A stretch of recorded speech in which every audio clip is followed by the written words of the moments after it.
After a whirlwind 2021, 2022 could hold even more potential for people investing in cryptocurrency. Last year was a record year for the markets as Bitcoins and Ether hit all-time highs. Altcoins and other digital assets also surged in popularity. 2022 may bring even more big swings for investing. Money Watch reporter Christopher Brooks took a look at the trends and wrote about what could be coming for investors this year. And he joins me now to talk more about all of this. Thanks for joining us. Yeah, the thing about Bitcoin is it did hit an incredible high, like a little bit above 60, I think. And then it kind of slowly started to drip downwards. And the end of 2021 wasn't the best, I don't think, for Bitcoin. And what I've noticed, and trust me, I know very little about this, is wherever Bitcoin goes, so do other cryptocurrencies. They tend to sort of follow the Bitcoin wave. So that brings me to this. Can you just sort of get us up to speed on how cryptocurrencies evolved last year? Good morning, Anne-Marie. So yeah, it was a crazy year for crypto, as you said. Bitcoin got as high as $69,000 value last year. Ether got around 4,400, and Ripple, another popular coin, got around $2.75. So a lot of the popular ones saw their value increase over the year. But then there were other things not exactly tied to the value that happened that was really big last year. There was a couple of really important crypto-focused companies that went public. You might remember Coinbase and Crypto.com. There was that really sort of controversial or weird Matt Damon commercial where he was sort of pegging crypto. And you probably saw towards the end of the year as well, Crypto.com scored the naming rights to what I guess now the former Staples Center, and now it's called Crypto.com Arena. So it was a huge, huge year for everything that was crypto last year. So 2022 may have some of that in store as well.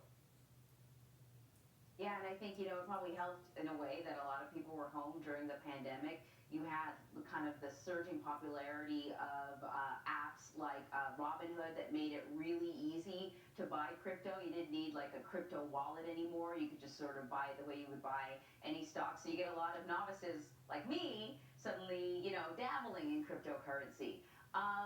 But that brings us to 2022. There, certainly a lot of ups and downs, and we'll give people actually a little bit of explainer because there's Bitcoin and then there are altcoins. So can you talk a little bit about the difference between Bitcoin and the altcoins that are available, and where do things stand right now with them?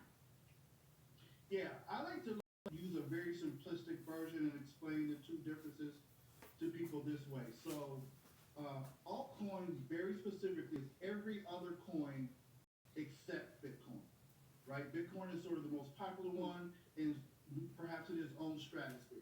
So Ether, Ripple, we're talking any other coin that's not Bitcoin is what they consider an altcoin, and then Bitcoin is sort of its own thing. So if you're invested in like Litecoin, or if you're invested in Shiba Inu, or anything like that, that's the altcoin category. And for both of those, at least at the beginning of this early January, they're both relatively down. They started to go down at the end of December, and these first few weeks of January really hasn't been kind to them either. But as you already noted in 2021, that was sort of the same activity. They went up really, really high, came down really, really low. There was this aggressive volatile activity between them. So we're perhaps starting to see at the beginning of 2022 the dip low, and then at some point it'll go back high again.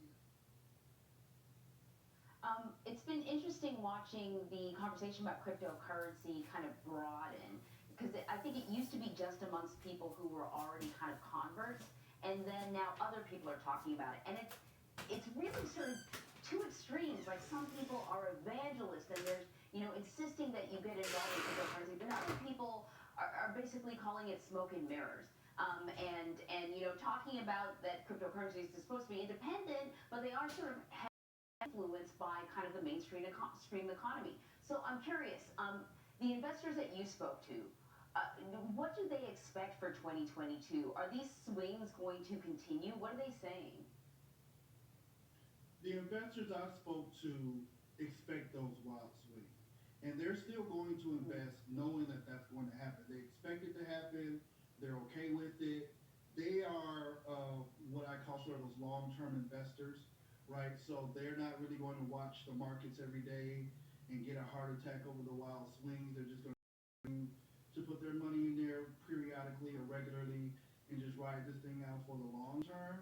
But they know. I mean, if 2021 and even 2020 taught us anything, is that really these assets are extremely volatile, and there's nothing so far that they've done to them to sort of regular and keep them sort of predictable.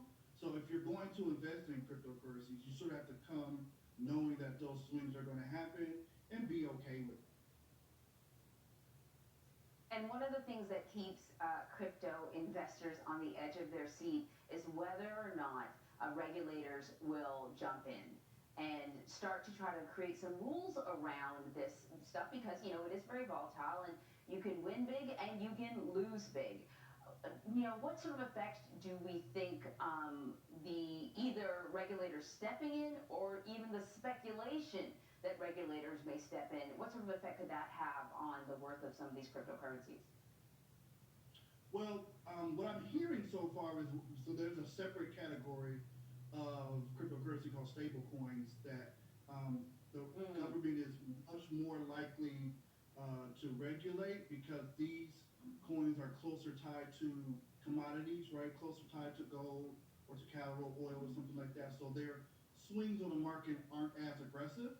So the ones that are considered stable coin, if they do, the government does get into regulating those prices may sort of start to get more predictable, and those swings and those would be a little bit less aggressive. But for your regular Bitcoin and altcoin, not too much of a difference. At least from what I've seen so far, if the government does come in and step in and regulate those, you're right. The whole point of crypto was so that it was what we call decentralized. It wasn't tied to any particular government or particular market. So it should still stay that way if the government decides to step in and make some rules.